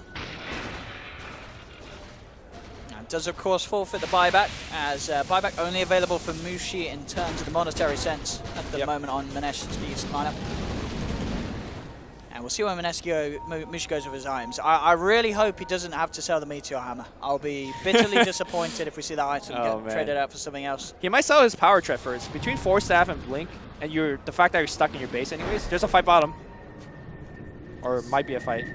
It certainly looks to be the angle that Kinguin want to approach the base from. That's the Ags now done for the Lone Tree, so they can now look to try and split up the pressure a little bit more. But Pados, he's been spotted out. Mushi in straight away with the Hex. That's going to be Pados down for sure. He's got some time with the Yule Scepter. Oh, Burrow strikes to the side. Can he get out? He can't. He's down. The Bear moving in onto Mushi, but Mushi forced up to the high ground. They're going for the base. Nisha's trying his best, but the EKB's out. The cooldown's down for the Gyro, forcing the Lycan to back off on the sidelines. They've jumped in onto the Night Stalker. That's the Night Stalker with a Rapier. They want to try and get it back to safety. Can he get out of there? Ninja Boogie trying to run himself away. Mushi jumps back in with the Sanity's Eclipse. Bursts down Katso. Turns towards Exotic Deer. That's the Lone Druid down. The Bear's trying to move it onto the base. Ninja Boogie's still alive. Keep that Bear away from the Ancient, and they will indeed. More 300 gold on the way to the bank account of Mineski, and Mushi finds Elisash as well. These holds from Mineski looking increasingly more and more impressive, and more frustration for Kinguin, as now Mineski, they're the ones with the 2K lead. That was actually a great game plan from Kinguin too. They basically split up the fight, right? They drew half the fight stage, yeah. on bottom. They sent in the Lycan, and I believe even the Bear. No, the Bear was on Mushi, but basically they distracted Mineski pretty well. But Mineski not crumbling under pressure at all. And this was, you know, with your Moon buying the Divine and dying with it, they are still holding on. And now, for the first time in a long time, they're pushing in the crew wave. Yeah, they're going to get this tier 2. There's a lot more money now. There's no buyback of the Lone Druid. Exotic Deer's down for 40 seconds. Look at him. No buyback. Ninja Boogie just punching. Oh and he took the 50 damage talent as well. So just adding more to this right click that he has with the rapier that he managed to take. So has our gyro hit 25 yet? He's got to be close, hasn't he? I wonder if he's going to take the rockets. Or we nearly got level 25 on Ice. Yeah. I'm hoping we see global cooldown this game from Moon, but Moon seems like one of the more sensible players. I don't think he'll do anything too crazy. If it was Ice on the gyro, then we'd see it. We'll see. Cooldown, also, what are the options on the Omni Knight as 25? Let's have it check it out. I guess the repel duration is what you're... Plus 200's a lot. Yeah. Plus 200 is a lot. Yeah, that's true. I mean, a lot of these fights have been very close. Yeah. So he is going to hit 25 right now, so let's keep an eye on him. What's he going to go for? He's thinking about it. And yeah, the plus 200 just seems too much to pass up on. By the way, one of the more important aspects of this game is that your fountain does actually, or not the fountain, the throne actually regens HP. Yep. So as long as they can hold. Yeah, it should be fine. 8 HP regen per second. Pretty decent. Back to full for the next fight. Back to this position again, though. So they managed to force out a little bit, Mineski, but they did have to sort of fall back to this full defensive measure around. Yep. The Agent and Ice. He's got the Aghanims on Omni now. Yes. So the one thing now they have to worry about is that the Necrobook, the range one, could purge, right? So you can still purge off the Guardian Angel. And they do, and I think as well, if you're Mineski, you've got to sort of accept that Roshan's going to go the way of Kinguin. I don't think you can get out and contest at the pit. It's too much of a risk. Like, even if you get the Aegis on some of these heroes, it's not worth the risk to go out. And interesting as well, so Mushi actually finishing up a Silver's Edge on the OD. Is there any important passive that he's breaking? Lycan, I mean, perhaps? I'm thinking as well, just obviously for the gap close, so he can sneak in and get that Hex off without any chance for reaction. But there's Necrobooks on the map, so I'm not sure how useful the invisibility. I mean, when the game's going like, I don't think we can question Mushi. Sure. Mushi is doing some crazy stuff this game on the OD, and it's working out in a bit of a different way, but they're holding on, and they are maintaining the lead in this game, Mineski. And Mushi is second highest on the net worth. But of course, with that Silver Edge in his inventory, we have had to say goodbye to Meteor Hammer. There we go, buy it! Heck, Mushi! That's a kill. The Meteor Hammer died for that, and it was worth it. Getting that Silver Edge, getting that surprise jump. And you got to keep in mind that anytime that he hits a hero, it's very important because he's retaining a ton of those end stacks for a long time. Because he did take the plus 60-second duration. The Silver Edge and the smoke. Mineski out and ready to rock and roll. Yeah, and they're sending Mushi in front. He is by far the most important catch with a Blink Hex. But unfortunately, not going to find anybody here. And I guess Moon just goes for a second Divine, right? With retaining buyback. I think you might as well do on the gyro. I think, I guess at this stage you just prefer to make sure you do have buybackers. They are now at a stage that they are able to hold without requiring a Rapier on the gyro because they've managed to get themselves back. Because they have a Rapier and Night Stalker. Yeah, the Rapier and Night Stalker. I mean, Mushi's got a lot of money, honestly. Feels bad. Oh. Goodbye, Elisash. Or maybe not. Oh, no way to save himself. If he Nightmared himself on the last it would have been close with the cast animation. Maybe he could have got it off. Hex on cooldown. Hex on cooldown. Hex on cooldown. You got to get out of there, low. He's going to jump he in, though. really? Oh! Mushi. Mushi! Didn't you say that he was 0-4 and 6 at one He point? was, I believe, he was 0-4 and 6 for the longest of time and this now game. he's 10 and 4. He has not died since you flamed him. Yeah, this is I'm never flaming this man's arms again. Mushi can build whatever he wants. That's a 'Cause bear kill. That's this 300 guy, gold. He has been farming bears. Yep. Like, I don't know. Who Any farms missed chances? bears? I don't Any know. missed chance? No missed chance. No. That's a kill. Mushi. The man, the myth, the legend. This build will now be replicated in 100% of OD games in pubs. Thanks to Mushi. And I'm not even mad. I'm not even To mad. see this OD This do has as he been is. a hell of a game. It I really love has. Yeah. I did not anticipate Mineski being able to hold on for this long. Absolutely brilliant. Has Gyro hit 25 yet? I really need He to must see have. these He rockets. surely has. Rockets are called down. Well, he Let's- must have. Oh, he took the cooldown. I told you. He took the global cooldown. You need to push out waves, man. Yeah. Like this All bottom right. wave right now, you could call Okay. down right now. I want to see him use it. I mean, you he can't must because have he's said- always using it. We gotta Yeah. hover. We gotta constantly hover on him. I want right? to see some global. All right. Our trusty Firepower. observer will be hovering on him. I hope. All right. What a game. Is he using it every time on cooldown? Come on, use it. He's looking for the wave. Where's it going to go down? That's going to be the trick, seeing what wave it's gone to. Probably top, right? It's pushing in. He's Okay. waiting for them to meet up. Fire the missiles, He boy. doesn't want to miss, right? It's got it goes for the satanic as well, item-wise. No, he's not using it. No, come on. Farm this wave, boy. No, no. Just getting it for show, man. He's not even using. I mean, it's a very... Oh. Patos with the D-Ward epicenter. Oh, Mushi, though. He's in a bit of a risky place, but they're terrified. They see him, they run the hell out of there. Mushi They are- obviously not hexing Nisha because Nisha still retains max movement speed, so he's out of there. He's going to need an Abyssal Blade on that OD. That's what we've got to get next.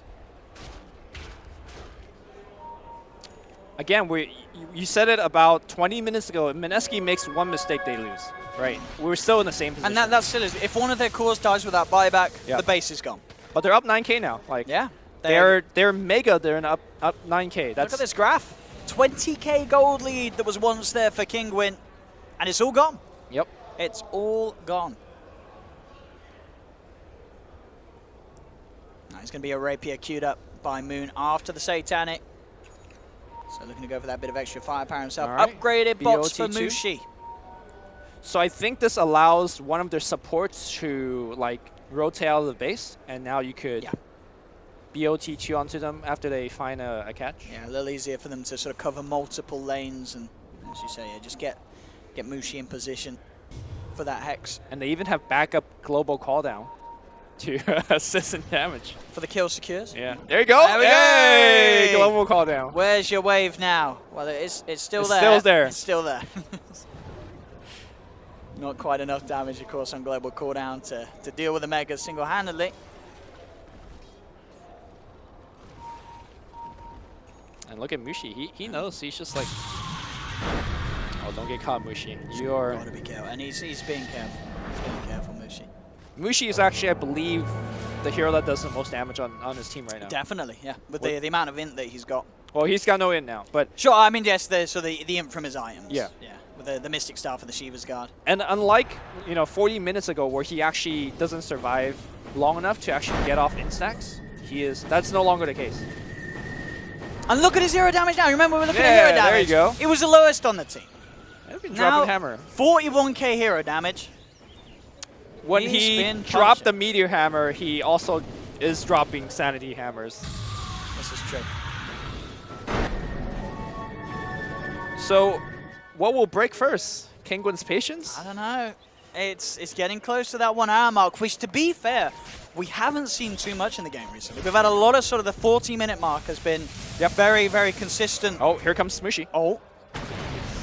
He's on his way out. And there we go, they've got the Hex, Telekinesis straight in onto the outer time, drawing him out, but the BKB's down in time. They've got the Nullifier onto Mushi. They're trying to close the gap, but the GA's out just in time from iSize. They're looking to turn. Earthsplitter flies through, 4 staff down to the low ground. They're trying to chase Mushi. Nisha looking for the kill, but he can't quite get it. He has to back off. He's looking for the Rubik for the easier kills. iSize backs off to hold the 4. They found the kill onto Exotic. That's a Divine! That's a Divine! They have managed to get the Divine. Who's got it? Who's picked it up? I don't know. That's the question. We'll check later. They have got the Rapier on Bane. Whoa! Oh! Mushi comes in, is tired of this. Dropping the Sanities, Pados and Katso hitting the decks. But there is, Bane managed to get that Rapier out of there. Yep. And I hear you guys laughing and saying, Rapier Bane, it's legit now, Lumi. You Dude, nightmare someone. You nightmare, you You're hit him. hitting them Yeah. with Rapier Bane. Pick up a Mask of Madness, Elisash, and you're carrying the game on your own back. So don't ever cast Fiend Script anymore because you do more damage. Just nightmare and Just right hit click. them. Nightmare and right click, my boy. Oh man, what a time to be alive right now to watch this game. This is, I feel like it's been a while where we've had these sort of games that have just been so entertaining. Like this game is, it's one of my favorite we've seen in a while. Oh yeah, Because you still don't know which way it's going to go. I mean, Mineski, they're certainly making the comeback, and well, they've already made the comeback. Wait, why does iSize have a Ironwood branch queued up 1 hour into the I mean, game? why not? I mean, I could think about, a bunch of reasons why not, but sure. Oh, Mushi. Get the Rapier! Rapier's back! Oh, no! Rapier Bane is down! He's out. He's got the Rapier, Mushi.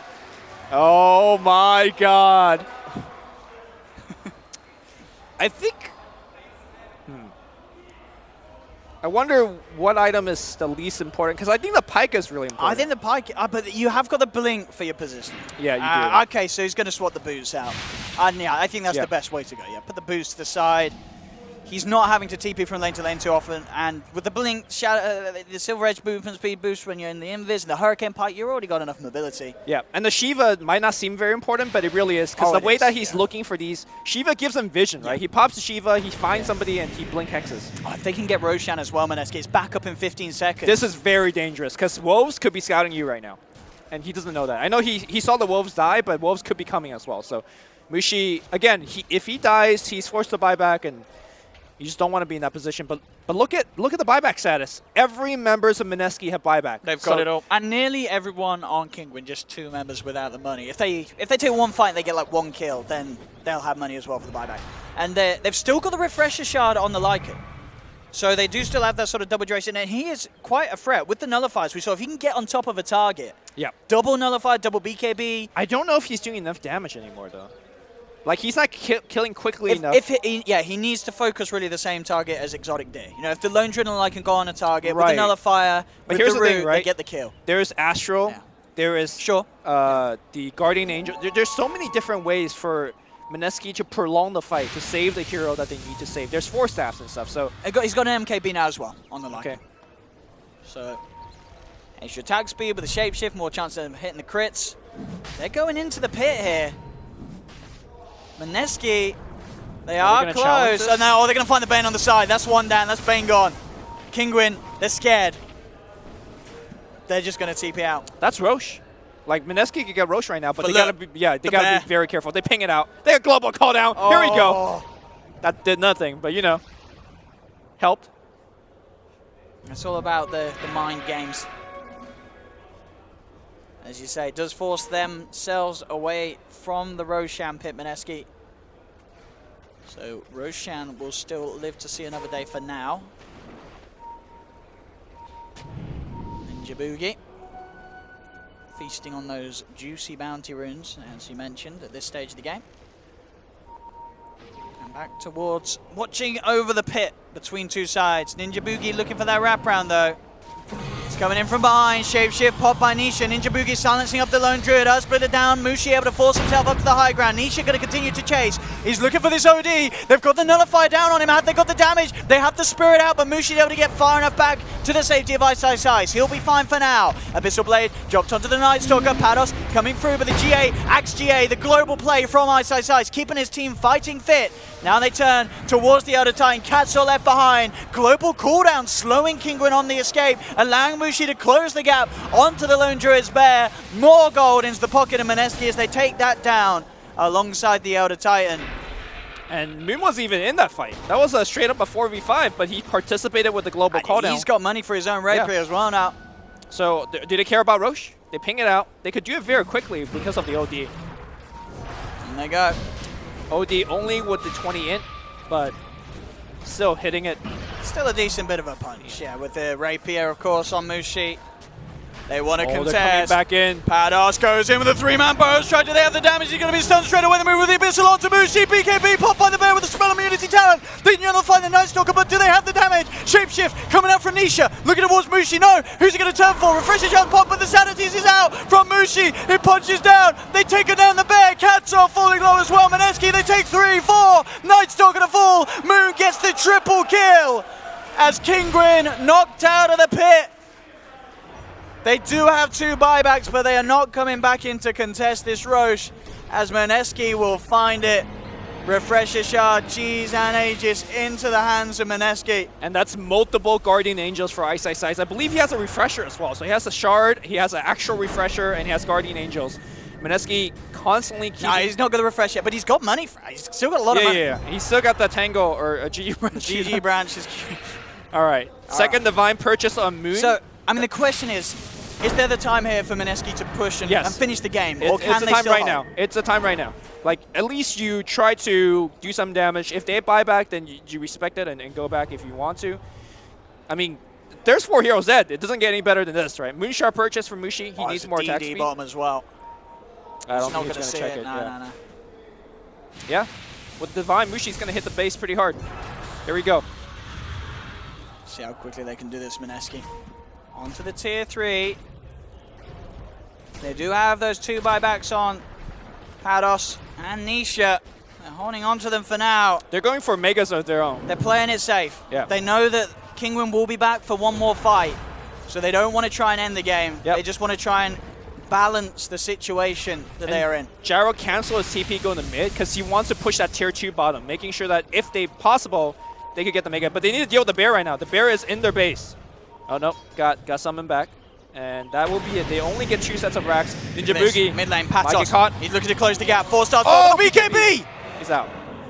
Is it Ashes? Abyssal? Anybody? Oh, no. Only on the Lone Druid at the moment. And Exotic Deer couldn't get himself in position, of course. We're still moving in. There's the Refresher Orb now picked up. So now, Ice Ice Ice has got, indeed, as you mentioned, He's got the 3 Shard Guardians. and the Orb. Yep. And he's literally going to sit in space. Or triple GA, triple Grieve Heal, triple...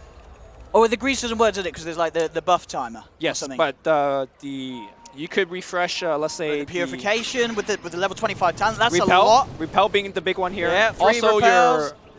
your Vanguard upgrade, the Crimson Guard. Very hard for Kinguin to fight into. I mean, there's a 38k gold lead now for Mineski. Look at this. Oh, I heard call down. Is it probably bottom? I don't know. I mean, we're hitting 25s all across the board there. I mean, how many heroes are not 25 at this stage? I think most are reaching it, aren't they? Just what a couple on Kinguin. Just poor old Elise Sash and Katsaw that haven't hit the 25 in this 65-minute long game. The thing is, I don't see any way for Kinguin to come back, right? Just on way the heroes at the scale and stuff and itemize. Mushi has bought a Tome of Knowledge for who? For... Everyone's 25, aren't nobody? Okay. Yeah. Just getting these sentries out as much as they can. It makes sense for cores safe. to start buying wards now for the supports, because the supports still have room to grow and they need a safer buyback. So they got the double rapier, of course, Moon and Mushi, both with rapiers that they're rocking. Jabs does have money for the ads, I believe. Yes. I guess he maybe just wants to make sure he has buyback as well on top of it before going in on the purchase. The Jabs take the damage talent for his 25? To the No, telekinesis. Cool, okay. I mean, the BKB is running low at this stage. That extra. Uh-oh. Mushi walking up. Hex straight away. Oh, the stolen Fiend's Grip as well from Jabs. Setting up for straight up daylight murder. 2 dead, no buyback on the Bane. Nisha does have buyback available. He's almost certainly going to need to use it as he's gone for 90 seconds. There's a bear on the mid lane, I believe. Oh, if this bear gets caught, he pops a BKB and should get recalled. Yeah. Can they hold But here the comes, base, though? yeah, this is Megas. Oh, Pados. Going in. Telekinesis and Hex, though. Good stomp. In fact, the Ursp is there as well. Repel is out onto Mushi. Still be slowed. Nisha popping the shapeshift, trying to chase. Stolen Ursp gets thrown back. And Mushi able to blink up to the high ground. Is he going to be safe, though? He does have everyone else around him, so it looks like he'll be fine. Katso popping his own BKB, trying to hold Mineski back as he chugs the Spirit out. Ags now picked up for Jabs. Well, tier 3 is still alive on the bottom side. Oh man, this is a tough one. That rocket has to following the bear. They need to gotta watch out. That bear is in front of the base now. Did have to expend that buyback on Nisha for that defense, of course. Kinguin, so 7 minutes without a second life on Lycan, and they have to be careful. The push with these rapiers, though. Forcing out the fortification. Pados, Epicenter being revved up. He's looking for the jump in straight away, but the BKB reactions are immediate from Mineski. Pados down for 100, he'll buy back. But the BKBs have been popped. Ninja Boogie very deep in the base. Stomp from Katsa holding back the rest of them, but the global GA comes through. Jumping in, the stolen Burrow Strike. Jabs catches out two. There'll be the dead Bane for 80 seconds. Homing missile in onto the Elder Titan. Nisha trying to fight back with the BKB, but the second GA from my side comes out. Jabs again with the Burrow Strike, but the Burrow Strike for the original Burrow Strike. And Pados holds him down. They're trying to get back to base, but the rapier damage is too much. Mineski cleaning up. 3 dead, and GG well played is called. Mineski take the series 2-0, and I tell you what, Luby, if there's ODs in my game, not going brown but Meteor Hammer, I'll be reporting them. This is the new build, this is how you play the hero. This is how you do it in style, Mushi style. Did you hear the crowd after the GG was called? They were chanting Mushi. Mushi, of course, very popular player in China. Played here for a while during the DK days. I mean, very well respected. Some smiles on Kinguin's faces, some frustration on others. A game of mixed emotions for sure for both teams. What a game! If people were still wondering whether Mushi still got it, like, I mean, look at that game, right? He had the most terrible start possible. And he made it even worse for himself. He had to handicap himself, so we didn't beat them too hard. The Meteor Hammer actually killed the bear a bunch of times, so that helped out. But man, the way he itemized that Shadow Blade in the end to just catch people with the Hex, that was just impeccable late game decision making. Man. Absolutely, wow. Right there. Mushi's mind, one of a kind. And Mineski, they do it. So they take the series 2-0, moving them forward to the winner's game today that we'll see them later play up against either Newbie or, who was the other teamer? I forget now. Empire. How could I forget? Looking forward to see Empire's debut, of course, with one of their newer players. But the panel will tell you more about that after they've also told you more about this series, as they'll have a lot to discuss, I'm sure, after this one. 2-0 as this first series of the day ends, as Mineski take the clean sweep. 1, 2, 3.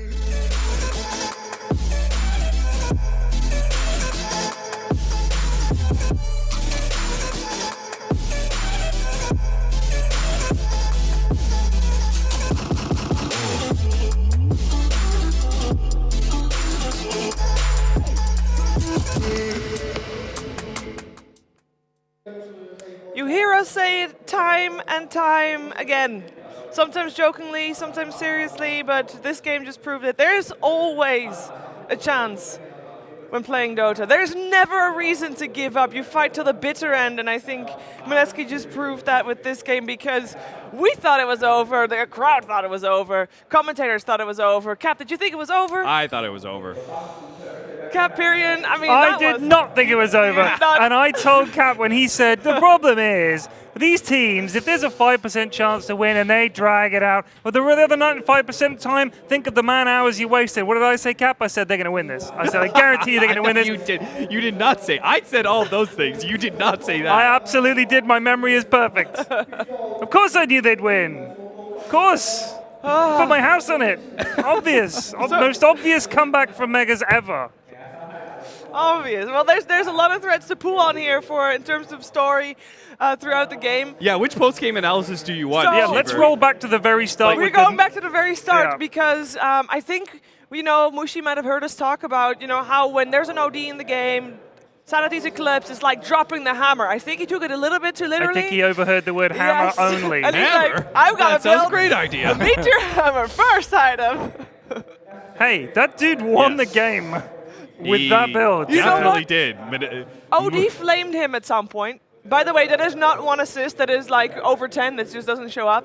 OD flamed him. He was like 0, 4, 6 at some point. You're like, this OD is never, it's never going to do anything. Yeah, he was making sarcastic Yep. jokes about the M God, who, all right, I'm not saying I would ever buy a Meteor Hammer ever on OD, but I'm sure Mushi knows better than me and OD combined. Exactly. The pros in the back room, we're asking them about Meteor Hammer, OD. They were most not. of them- They were not complimentary about it. No, most of them either laughed or Swore at us. Some just of them. kind of. Yeah. To be fair to Meteor Hammer, to talk about this subject, it does give really good stats. 12 intelligence, 12 strength. That's actually pretty good. Yeah. Right? Your other item would have been like Dragonlance, maybe into a Hurricane Pike. Which he did get eventually. It's not really going to be all that effective against a Lycan in the first place. Yeah, that's a good point. He's just going to run you down. I like the combination, the banish into hammer, and it also helped him farm a little quicker, I guess. Yeah, Maybe. they had no way to be able to push towers. So No. basically our analysis is broken into two parts, right? The part where Kinguin won the game, Yes. and then The part where Kinguin lost the game? the part where Kinguin lost the game. So the part where Kinguin won the game, there was a couple things in the back where I was talking to Blitz and Fog that they brought up that were both really good points that I didn't really think about. The OD, the Lone Druid matchup against the OD, good for the laning phase, but even better, the Lone Druid, like you can only banish one person, Yeah. right? So then you've got this bear running at you, and you've got all these Lycan, like the Necronomicon and the Helmet Dominator creep. Yeah, Like you're you can't spoiled really for do choice. A whole Yeah, lot about yeah, it, yeah. right? So they're just all going to run at you. They all do good amount of damage. They're all hasted. So that was very effective against the OD. You also have a Radiance hero in the Lone Druid as well, Yeah. which makes it more effective. The Gyrocopter looked pretty lackluster because of the fact he's facing up against a Lycan and a Lone Druid. So But you know what Gyro is good for, Cap? Yes. Defending against Mega Creep. Yes, He's great really for good at that.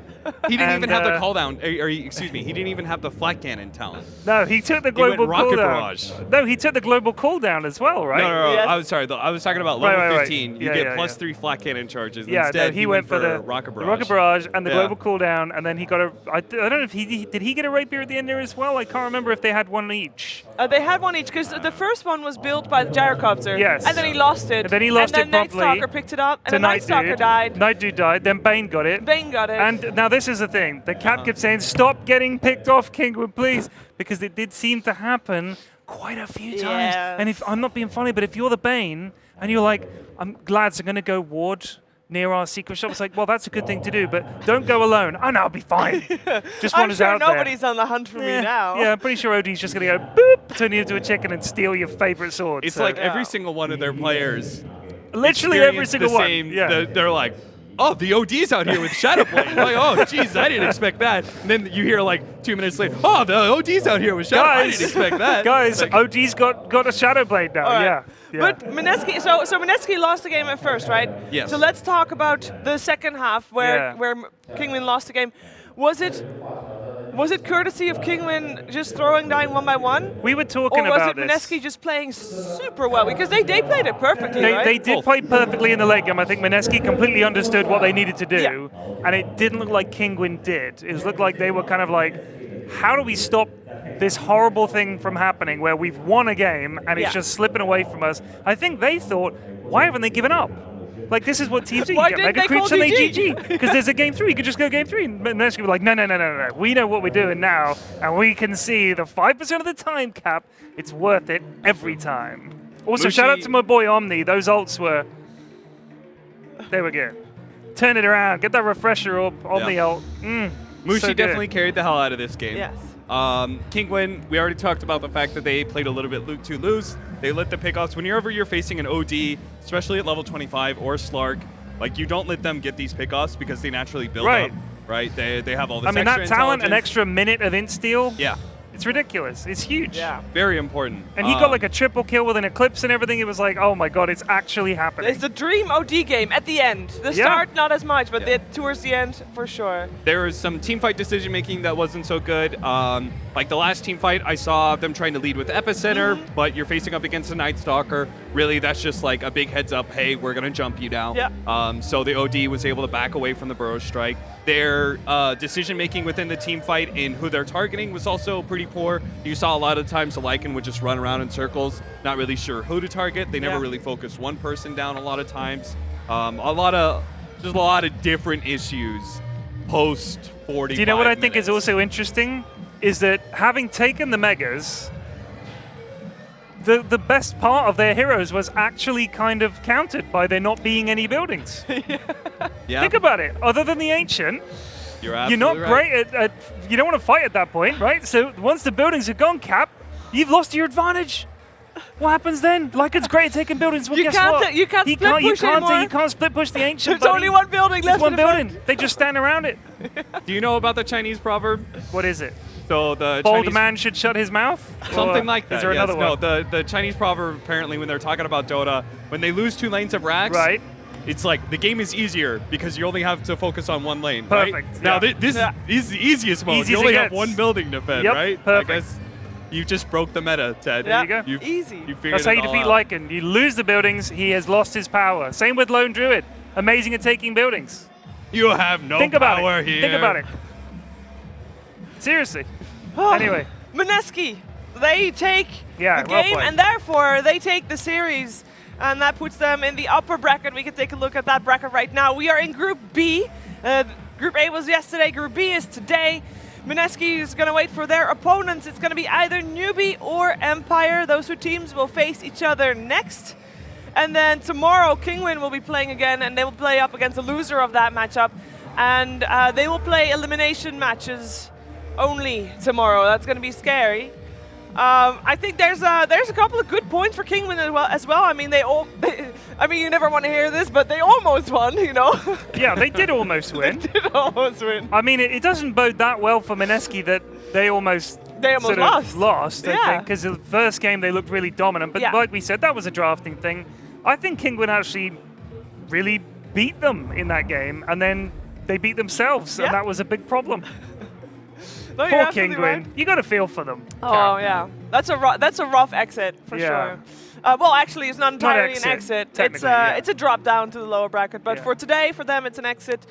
We are going to prepare for our next matchup, and that means Empire and Newbie will soon take the stage. Before that happens, though, we'll have a short break, but we'll be right back with more StarLadder I-League Invitational Season 4. 1, 2, 3, drop.